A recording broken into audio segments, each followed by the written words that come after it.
The billion-dollar betrayal. You're about to hear about a man who pulled off the biggest financial con in history. This wasn't some pickpocket on a street corner or a hacker stealing credit cards. This was a man who tricked the richest of the rich, being the poorest of the poor at the exact same time. He fooled banks, celebrities, charities, even Nobel Prize winners for decades. And then right before Christmas in 2008, it all came crashing down.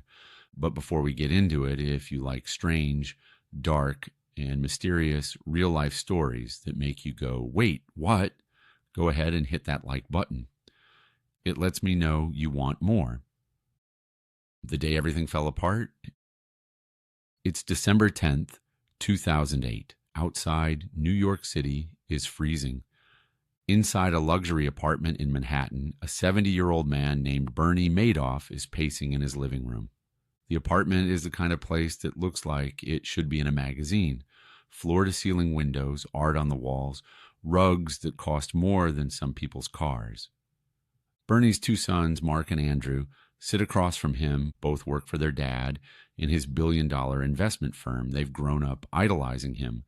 This is the guy who was once chairman of the NASDAQ stock exchange, the guy people whispered about at Wall Street parties, calling him a genius. But today, Bernie isn't acting like a genius. He looks pale, nervous.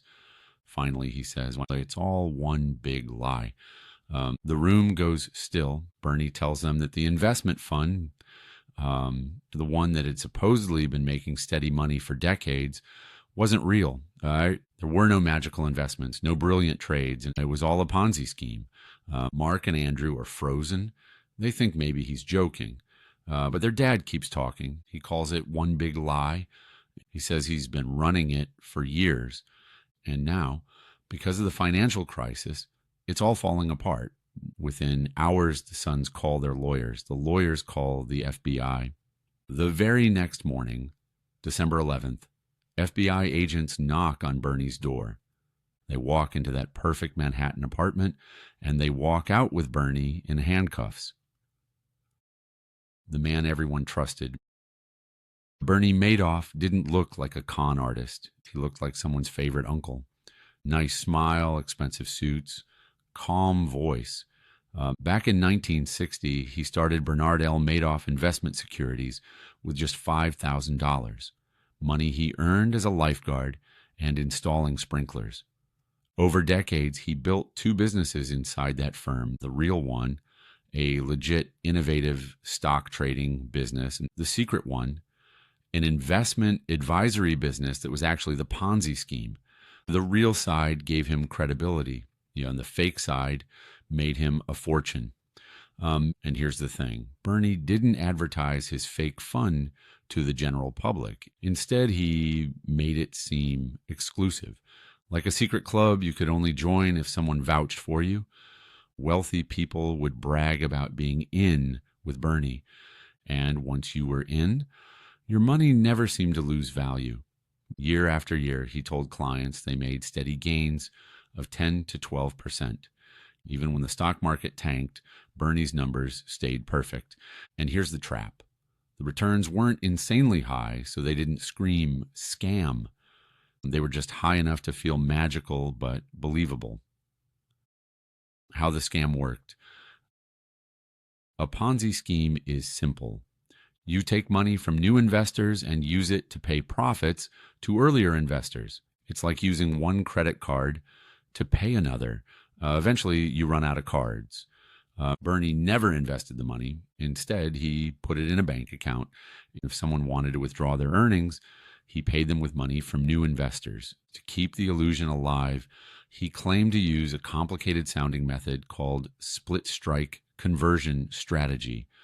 It sounded fancy, it sounded smart, but it was completely fake. Bernie also refused to let outsiders audit his advisory business. When people asked too many questions, he would get defensive or simply say it was a proprietary secret. And people believed him. Why? Because everyone else did. And if your rich neighbor, your cousin, your rabbi, and your favorite charity all trusted Bernie, you would too. The victims. When the scam exploded, the losses were unbelievable. Newspapers at first said $50 billion was gone. The real number, actual investor money lost, was about $17.5 billion. But the fake profits, he told people, they had made the disaster feel even bigger. And it wasn't just rich investors. Retirees lost every penny they'd saved. Parents lost their kids' college funds. Charities had to shut down entirely. Some victims had known Bernie for decades. He'd been at their weddings, donated to their fundraisers, sat at their holiday dinners. Finding out he had been lying the entire time, it broke people. The warnings nobody listened to. Here's the part that makes your blood boil. Bernie could have been stopped almost a decade earlier. Yeah, in 1999, a financial analyst named Harry Markopolos saw Bernie's numbers and immediately thought, that's impossible. He tried to recreate Bernie's results using real market data, and it couldn't be done. So Harry went to the SEC, the U.S. financial watchdogs, with proof that Bernie was running a scam. Over the years, he sent them multiple reports, including one literally titled, "The World's Largest Hedge Fund is a Fraud." He explained exactly how it worked, but each time the SEC brushed it off. They trusted Bernie's reputation. By the time they finally acted, it was too late. The collapse. In 2008, the stock market was crashing. Investors were panicking.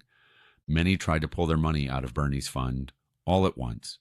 But remember, Bernie didn't have their money. He had been paying withdrawals from new investments, and now no new money was coming in. Suddenly, he was billions short. That's when Bernie told his sons the truth. And within 24 hours, the FBI had him.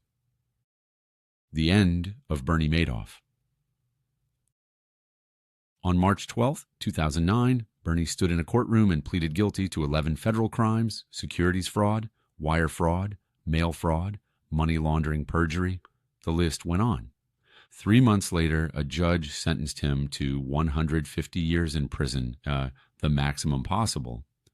The judge called his crimes extraordinarily evil. In prison, Bernie tried to claim he acted alone. Many didn't believe him, but the damage was already done. Bernie Madoff died behind bars in April 2021 at the age of 82, picking up the pieces. After Bernie's arrest, a court-appointed trustee named Irving Picard went on a mission to recover money for the victims. This meant clawing back funds not only from Bernie's family, but also from other investors who had unknowingly withdrawn more money than they put in. It was messy, emotional. Some victims had to give up money they thought was theirs just so it could be redistributed fairly. But Picard was relentless. By the time Bernie died, more than $14 billion had been recovered and paid back to victims. It wasn't everything, but it was something. The lesson. The Bernie Madoff Ponzi scheme left a scar on Wall Street. It showed how even the smartest, richest people can be fooled when trust is weaponized. It proved that if something sounds too steady, too perfect, for too long, it's worth asking hard questions. Because in Bernie's case, the numbers didn't just lie. They destroyed lives. So what do you think is the most important lesson from the Bernie Madoff scandal? Drop it in the comments below. And until the next strange, dark, and mysterious story, stay curious and stay safe. As always, visit us at readtherealstory.com for all the latest true crime stories and behind-the-scenes insights you won't find anywhere else.